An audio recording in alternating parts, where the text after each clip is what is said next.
নমস্কার, ঈশ্বরকে প্রণাম জানিয়ে আড্ডা ইংরেজিতে আজকে সমস্ত ছাত্রছাত্রীদের স্বাগত। আজকের বিষয় হলো প্রেজেন্ট ইনডেফিনাইট টেন্স। আজকে প্রেজেন্ট ইনডেফিনাইট টেন্স কাকে বলে এবং তার উদাহরণ এইগুলো নিয়ে আজকে আলোচনা করব।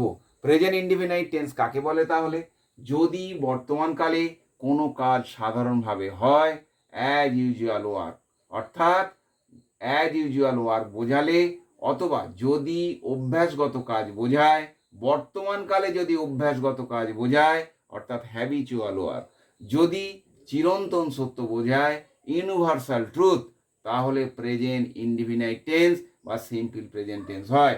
যেমন উদাহরণ হিসাবে বলতে পারি, সূর্য পূর্ব দিকে ওঠে, the sun rises in the east, অর্থাৎ এটা চিরন্তন সত্য, ইউনিভার্সাল ট্রুথে পড়ে। তার কারণ সূর্য আগেও পূর্ব দিকে উঠেছে, এখনো পূর্ব দিকে উঠছে, ভবিষ্যতেও পূর্ব দিকে উঠবে। তাই এটা হচ্ছে ইউনিভার্সাল ট্রুথ বা চিরন্তন সত্যের উদাহরণ।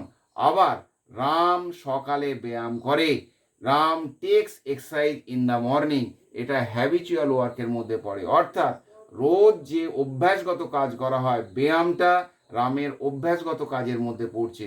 রোজ সকালে রাম ব্যায়াম করে, এটা রামের অভ্যাসগত কাজ, সেহেতু এটা প্রেজেন্ট ইনডিফিনাইট টেন্স হয়েছে। Ram takes exercise in the morning, অর্থাৎ এটা হ্যাবিচুয়াল ওয়ার্ক বা অভ্যাসগত কাজ বোঝাচ্ছে। আবার বাবা বাজারে যান, এটা হচ্ছে সাধারণভাবে এই কাজটা ঘটছে, সাধারণভাবে ঘটছে বলে এটাকে প্রেজেন্ট ইনডিফিনাইট টেন্স বলা হয়েছে।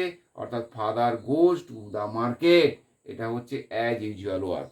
যদি মনে করেন এটা আপনাদের উপকারে আসছে, তাহলে এটা কমেন্ট করুন, শেয়ার করুন, সাবস্ক্রাইব করুন।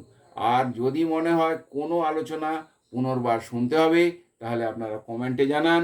যদি কোথাও বুঝতে অসুবিধে থাকে আপনারা কমেন্টে জানান, আমি আলোচনা করব। নমস্কার।